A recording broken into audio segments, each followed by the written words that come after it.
Здравствуйте! На телеканале «Новый век» программа «Вызов 112» в студии Эльвира Фазлиева.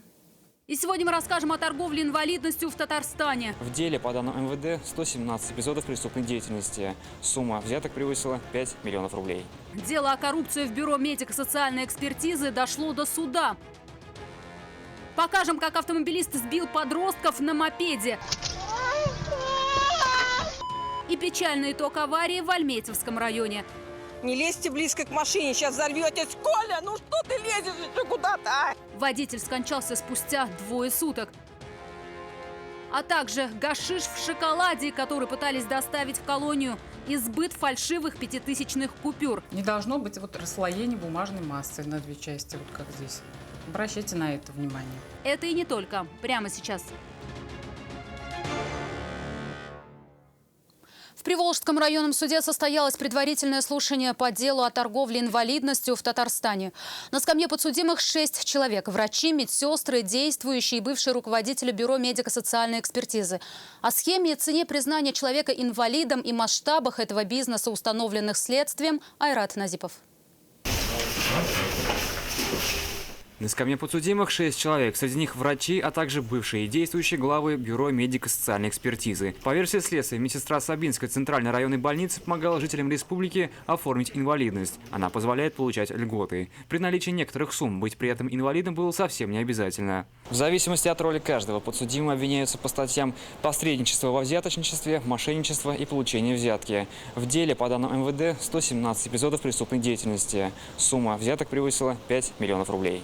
Среди фигурантов уголовного дела Елена Румбешта. Женщину 3 года назад уже признавали виновной по статье получения взятки. Деньги брала за оформление инвалидности. Тогда экс-руководителя бюро номер 1 медико-социальной экспертизы приговорили к штрафу в сумме 210 тысяч рублей. После получения указанных денежных средств Румбешта присвоила габаритную третью группу инвалидности сроком на 1 год. Сегодня было предварительное слушание. Прошло оно за закрытыми дверями. Адвокат одной из подсудимых попросил суд перенести рассмотрение дела, так как он не успел ознакомиться с 92 томами уголовного дела. В итоге суд назначил заседание на 1 июля. Тогда прокурор огласит обвинительное заключение. Айрат Назипов, Наиля Абдуллин, Вызов 112. В Альметьевске вынесли приговор 46-летнему мужчине, обвиняемому в убийстве своего знакомого. По материалам дела, в канун Нового года он выпивал со своей сожительницей и товарищем. Последний начал приставать к женщине, а хозяин дома такой порыв страсти гостя не оценил. Он схватил кухонный нож и ударил им 47-летнего потерпевшего. От полученных ранений последний скончался. С учетом непогашенной судимости за тяжкое преступление, обвиняемого приговорили к 11 годам лишения свободы с отбыванием наказания в исправительной колонии особого режима. 14-летний подросток, управлявший мопедом, получил ушибы и переломы после аварии в Тукаевском районе. Инцидент попал в объектив видеорегистратора сбившего его автомобиля. Мальчик, двигаясь по правой стороне дороги, начал поворачивать налево, не притормаживая и не включив поворотник. Ни один световой сигнал у него не горел. Едущий за ним водитель Киа такого маневра не ожидал и не успел остановиться.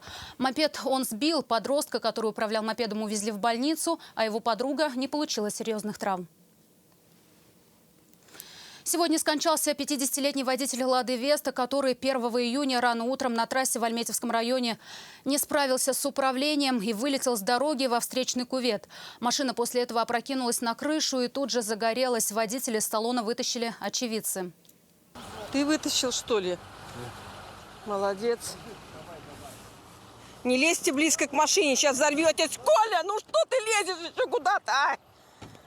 Еще ногу сломать, ехать еще 2 суток.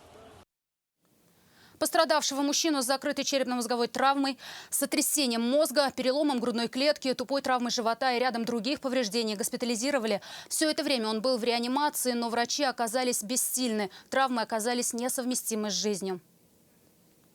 16-летняя девушка пострадала в результате столкновения «Шкоды» и «Лады» на улице Глушко. Как установили автоинспекторы, 19-летний водитель «Лады» при повороте налево не уступил дорогу иномарке, которая двигалась прямо. Удар был сильный, водители в результате аварии не пострадали. А вот девушку пассажиры иномарки, прибывшие на место происшествия медики, решили госпитализировать. После оказания помощи ее отпустили из больницы на амбулаторное лечение. Две иномарки не поделили дорогу на перекрестке улиц Меридианная и Чистопольская. Там столкнулись автомобили Nissan и Citroën. От удара Nissan выкинула на металлические ограждения. Но, несмотря на сильные повреждения, люди в аварии не пострадали. По чьей вине столкнулись машины, узнавала Алия Хайрудинова.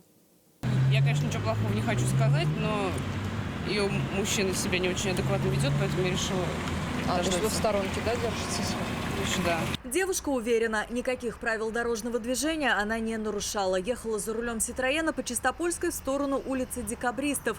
Уверяет, ей везде горел зеленый сигнал светофора. Дорога была свободной. Зеленый свет горел, прямо ехала и... Вот, я не знаю, они то ли оттуда ехали, я не могу понять, то ли разворачивались. Рассказывает, когда она проезжала перекресток улиц Чистопольская и Меридианная, перед ней появился Nissan. Откуда, она не поняла. Готова к этому не была, нажала на тормоз в последний момент. Столкновения избежать не удалось. От удара Nissan вылетел с дороги и врезался в металлическое ограждение. За рулем иномарки сидела женщина. Он виноват или... я, конечно, возможно, я не знаю, сейчас мы ждем сотрудников. Несмотря на то, что столкновение было сильным и машины получили значительное повреждение, люди в аварии не пострадали. Водители остались на месте происшествия дожидаться автоинспекторов. Именно они восстановят картину произошедшего и установят виновника ДТП. Алия Хайрудинова, Елена Саляхова, Наиль Абдуллин. Вызов 112.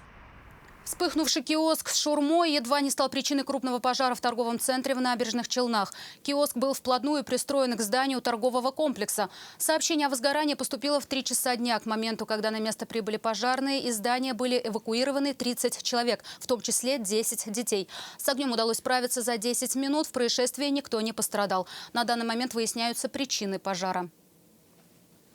Удар ножом в шею получил 44-летний мужчина, один из посетителей бара на улице Беломорская. Стражи порядка и скорую помощь вызвала одна из работниц заведения после того, как нападавший скрылся. С кем у вас ссора произошла? Ни с кем. Вообще ни с кем. Не было у меня ссор ни с кем. Я просто пришел, я просто присел, и просто ко мне пришел, я его аккуратно отправил. Я не видел этот нож вообще. Не видел, это потом уже нож я увидел, что я у него нож. Врачи, осмотрев пострадавшего, увезли его в лечебное учреждение. Ранение оказалось непроникающим. Нож прошел по касательной, не причинив мужчине большого вреда. В настоящее время по данному факту заявление в отдел полиции не поступало. Проводится проверка, по окончанию которой будет принято процессуальное решение. Гашиш в шоколаде, завернутый в конфетные обертки, обнаружили во время досмотра посылок в исправительной колонии номер 4 в Нижнекамске. Наркотики весом чуть меньше 2 граммов учуяла служебная собака. Провести ее такой маскировкой не удалось. Еще одну попытку доставки запрещенных предметов на территорию пенитенциарного учреждения пресекли в Зеленодольском районе. Водитель «Газели» вместе с продуктами попытался провести 10 сотовых телефонов, которые он спрятал под кузов автомобиля. 38-летнего жителя Мамадыша задержали, а гаджеты изъяли. В ходе реализации оперативной информации сотрудниками УФСИН России по Республике Татарстан были предотвращены попытки доставки запрещенных предметов в 2 пенитенциарных учреждения региона. По данным фактам в УФСИН России по Республике Татарстан проводятся проверки. До 8 лет лишения свободы грозит 3 жителям Альметьевска за сбыт поддельных купюр. Как они рассказали после задержания, фальшивые 5000-е купюры купили в интернете. Сбывали их в Челнах и Альметьевском районе. О схеме превращения подделок в настоящие деньги Юлия Гоголева.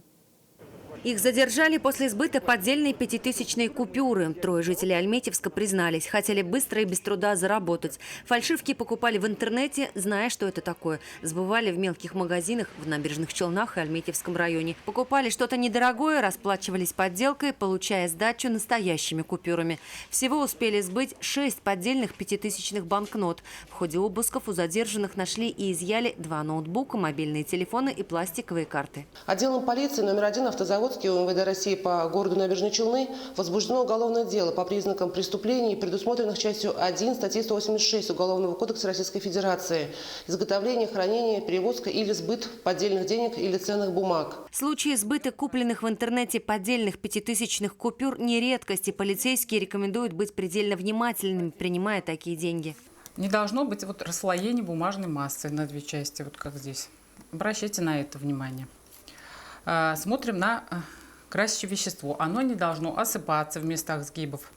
Не должно быть расплывов красителя от воздействия влаги. То есть вот эти признаки нам сразу говорят о том, что к нам попал поддельный денежный билет. Максимальное наказание, которое грозит фигурантам дела – лишение свободы на срок до 8 лет. В ближайшее время для них изберут меру пресечения. Юлия Гоглева, Айрат Назипов, «Вызов 112». Это все, о чем мы успели вам рассказать. В студии была Эльвира Фазлиева. До встречи и не бросайте вызов судьбе. Вдруг она его примет.